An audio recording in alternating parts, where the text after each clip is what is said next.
This is the chaos you get when you mix one of France's most interesting cities with the fastest growing arm of fishing anywhere in Europe. Welcome to World Street Fishing, 2 days ahead of us of incredible competition here in the lovely city of Metz.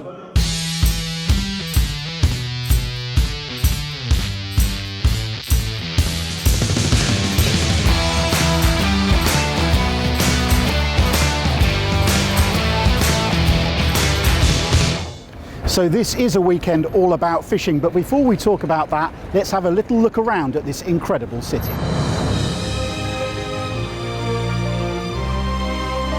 Metz is in northeastern France, a stunning city which has this amazing building in the centre. Saint-Étienne Cathedral took 300 years to finish.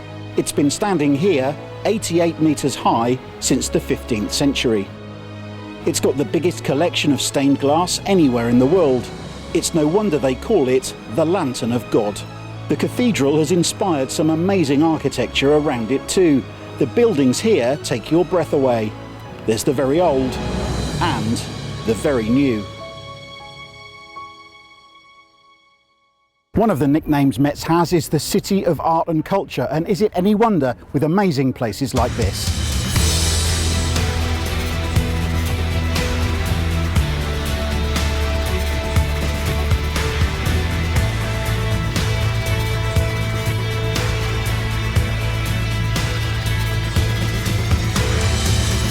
Of course, there's shopping and lots of it. This indoor covered market is one of the largest in France, and the French love of food is never far away.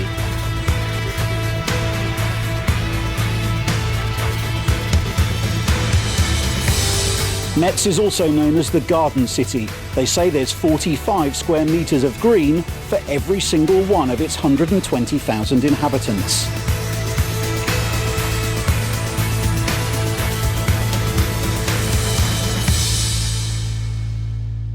It's a place full of really interesting stuff, but the main reason we're here is because of the water. There is loads of it. 2 fantastic rivers, loads of canals, loads of little streams. They're all absolutely chocker with lots of fish too, and that's why the anglers are desperate to get fishing. It's a very nice city. I mean, it's the first time we're here in Metz, so it's a very traditional city. We liked it a lot. We liked all the places we can fish. We checked all the spots already. We were here yesterday already. And yeah, we're having a great time, I guess. Yeah, probably it's the part where people in the city, urbanize, they have a chance where after work, you just, you go outside and you say, okay, you're in a city, but you still have a chance to fish if you have the water. And that's basically what it's about. And I mean, the main spirit for us is that we meet with some friends afterwards, have a beer together, talk a little bit, and then other people go jogging or do something else, go to the fitness studio. What we do is we go fishing because that's what we like. It's the greatest way to represent anglers because you don't take the fish at home normally. You release them softly. You take care of the environment. And you can show it to young people everywhere over the world, in every city, outside cities, everywhere. What's the most important thing about this weekend for you? Fun. Only fun. Not winning. Winning is not possible. It's not important. Fun. We have 243 people, I think, so it's an amazing day. Tomorrow we start fishing 6 hours or 8 hours. It's a really good time for fishing because weather is good. I hope we catch something good. Water is really strengthening because now we can see everywhere, almost everywhere, pike, asp, chop, so it's really amazing. There is a competition, but all the fish are as friends. We love the fish, we love the beautiful nature, and it's just respect and friendly. Fish is everywhere, and it's not only for people on specific place. Okay. There is water, okay, there is fish. The benefit of Metz is the fact there are so many different types of water. There's rivers, streams, creeks, there's wide areas as well. So lots of different types of fishing styles can be actually applied here. There's a phenomenal amount of bank space that we've got to use as well, as much as 20 kilometres, and that's quite a lot of bank space. What does it mean to you to see so many people here? It's phenomenal. It gives me a great great buzz to see them being happy and enjoying and experiencing a new place, a new challenge. And many of these people, the anglers, are coming here for the very first time, and that's something really special. It's going to be interesting to see how these guys are going to get ready and prepare for what is important. 2 o'clock tomorrow afternoon, when the whistle goes, the event starts. So as you can probably gather, this is a very social occasion, but don't be fooled. There is a competition at stake here, and a very intense one indeed. That will start tomorrow. Before we get underway, I get the sense there are 1 or 2 beers that need to be drunk. 3, 2, 1, let's go!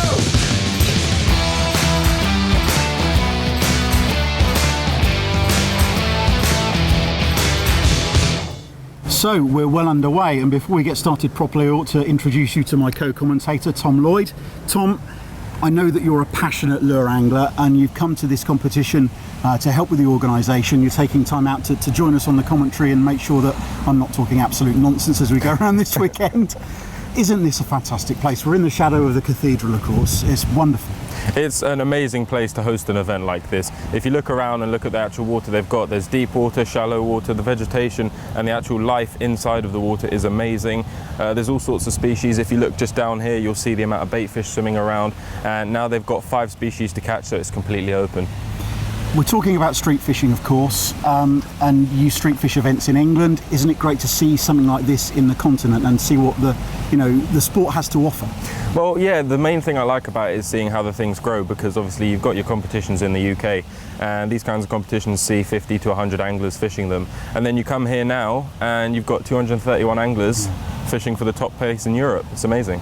Our first fish since we've been standing here underneath the cathedral. What's that look like, a perch to you, or could be a chub? I'm not sure, can't see from this distance. Yeah, it looks like a perch or a chub. It's between around 20-25 centimetres by the looks of things, but competition's only started recently, so it's good to just get a fish on the board straight away. We've already seen there's a sort of sophisticated electronic scoreboard system involved in this competition, which is, I suppose, part of the super cool nature of street fishing, that the scoreboard's constantly updated. We know there have been half a dozen or so fish caught already, and we're only 15 or 20 minutes into the competition. I think we're going to see some fish.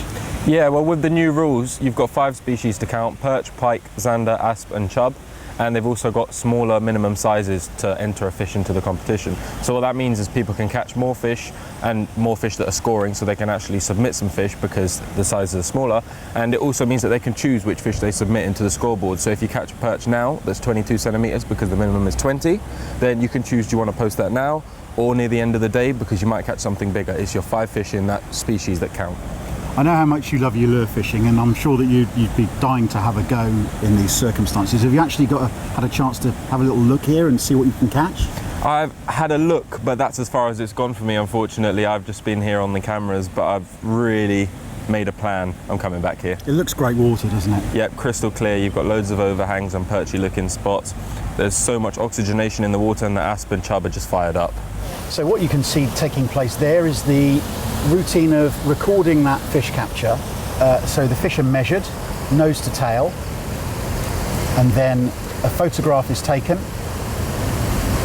with an identification tag on the competitor's wrist, and then all the fish in the competition are released back into the river.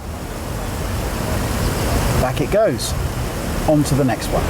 This is one of the beauties of this event. So 2 anglers who are probably complete strangers before the event started, just stopping, having a little bit of a chat, comparing notes, have you caught anything, the international language of angling. And we've got people competing here from 13 different countries, from all over Europe, all getting on a hugely social event, and they pair up for the competition, wander around, one measures the other's fish, and friendships that probably last a lifetime are made.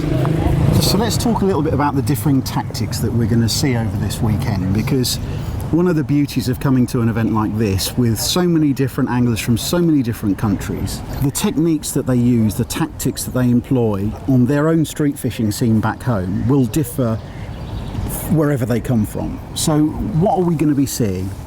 Well, for instance, where we are right now, just down from the cathedral, the chub are acting similar to like a sea bass or something. So they're in the upper water column, and they're just swimming around. They're very active, and what you'll see is a lot of anglers are going to be fishing things like poppers and other surface lures, for the reason being, if you look around you can see all the weed in the water, and that's going to catch the hook. So it's much more effective to fish something that's going to stay on the top, and if you can, fish something that's weedless, meaning that the hook will be hidden in the body, so that way you can get through all the weeds and things like that without having to clean it off your hook every cast. Well, also the other thing, of course, is you're putting the bait, the hard bait or the soft bait, whatever you're using, in the area that the fish wants to feed in, aren't you? Exactly. They're looking up. They're a few millimeters under the surface. Sometimes when they're swimming, you can even see their tails break the surface. And I think top water would be the way to go here. Alternatively, the angler down below us is actually using a Carolina rig. And why that would be good is because the weeds are here, he might get a little bit on his weight because the weight is shaped like a bullet. So it does pull through the weeds, but he might get some on there. But it means that the hook is going to get less because there's less weight on it pulling it through. So he is casting into the weeds with his Carolina rig, and he's just working it past those reeds, seeing if there's any predators lurking beneath.